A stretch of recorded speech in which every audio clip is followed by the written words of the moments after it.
Hey everybody, Papa Wiggs here with Wiggs. We're gonna talk about waiver wires for Week 8 coming up here. I'll kick it off here. The first guy I got on here is Juan Jennings. I know he was out last week, but they're saying that he has a chance to play this week. Even if he doesn't play this week, he's still a good guy to pick up, put on your bench, especially given the fact that Ayuk is out now.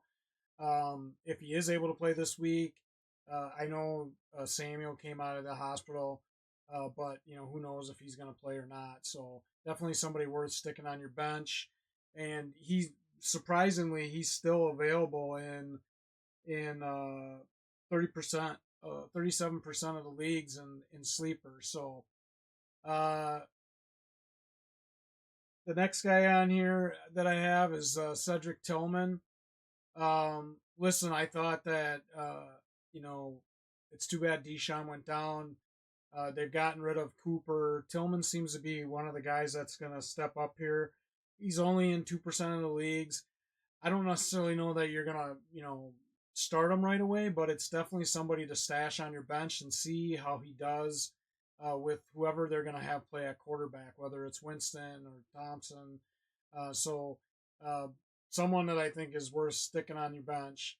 The next guy out there, Dearness Johnson, uh, for the Jags. He's only available in 18% of the leagues right now. Cedric was only available in 2% of the leagues, or was only on or rostered on 2% of the leagues. So, um, but Johnson here is only on 18% of the rosters.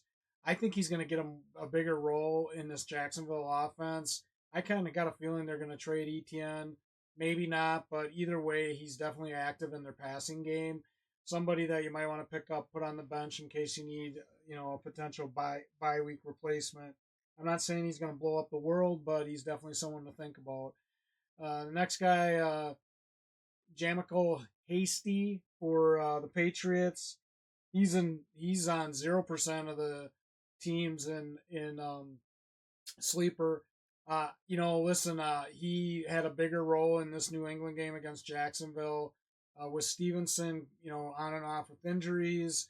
Uh, he might be taking over for Gibson a little bit too. So I just think it's someone to keep an eye on because I can definitely see him having an active role in their passing game going forward, especially on third downs.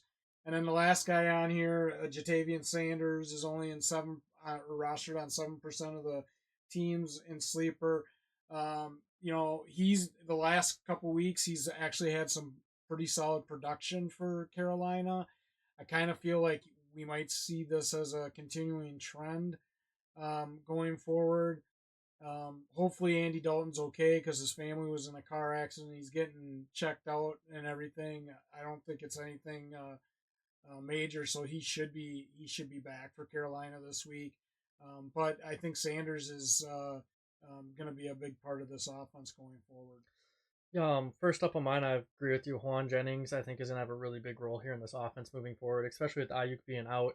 He's already shown when one of those top two guys in the offense is out that he can step up and be one of Brock Purdy's favorite targets. I just think having him on your team is definitely going to benefit you. I think he's just slightly on less than 50% of the teams, but um, definitely someone you should pick up. I almost went with Pearsall here as well, but I wasn't too certain how much Purdy's going to use him in the offense, so we'll kind of have to wait and see on that. Next up, I have Kate Otten with both Mike Evans and Chris Godwin looking to miss some time here. Someone's going to have to step up on this Tampa Bay offense. I think Kate Otten's probably going to be the primary target here receiving the ball moving forward. He, I believe, had 9 targets yesterday, tied with White and a few other guys, but um, he's got the most chemistry with Baker Mayfield, so it wouldn't surprise me with Mike Evans and Chris Godwin being out that Cade Otton's going to be the primary target here in this offense.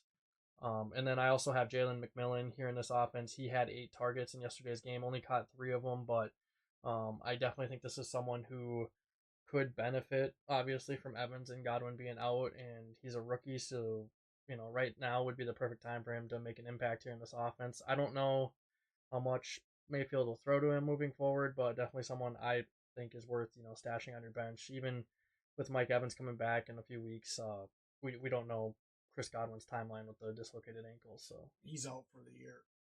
well, more of a reason to pick him up then. Yeah, Godwin's out for the year. They just said he's out for the year. He had to have surgery on it. He's gonna miss the year, but he's supposed to be ready for 2025. So unfortunately, the Bucks lost Godwin, and Evans's hamstring is supposed to be minor, but I don't know. Who knows with what these teams say? Yeah, so, I read something that he's not going to be back until after the Week 11 bye. Yeah, could be. So either way, I think McMillan, that's a good one, Wiggs, I think. And I like Kate Otten too. You know, I think irregardless of Godwin being out or not, Otten should still be on everybody's bench, in my opinion, because he's starting to prove himself as a more reliable tight end. So it'll be interesting to see. Unfortunate for Tampa Bay. Anything to add, Wiggs? Okay, check us out, Fantasy Fools PPR. On YouTube, we're also on Snap, X, TikTok, Instagram. Like, subscribe, share. If you got any questions, comments, feel free to reach out. Until next time, we'll see you soon.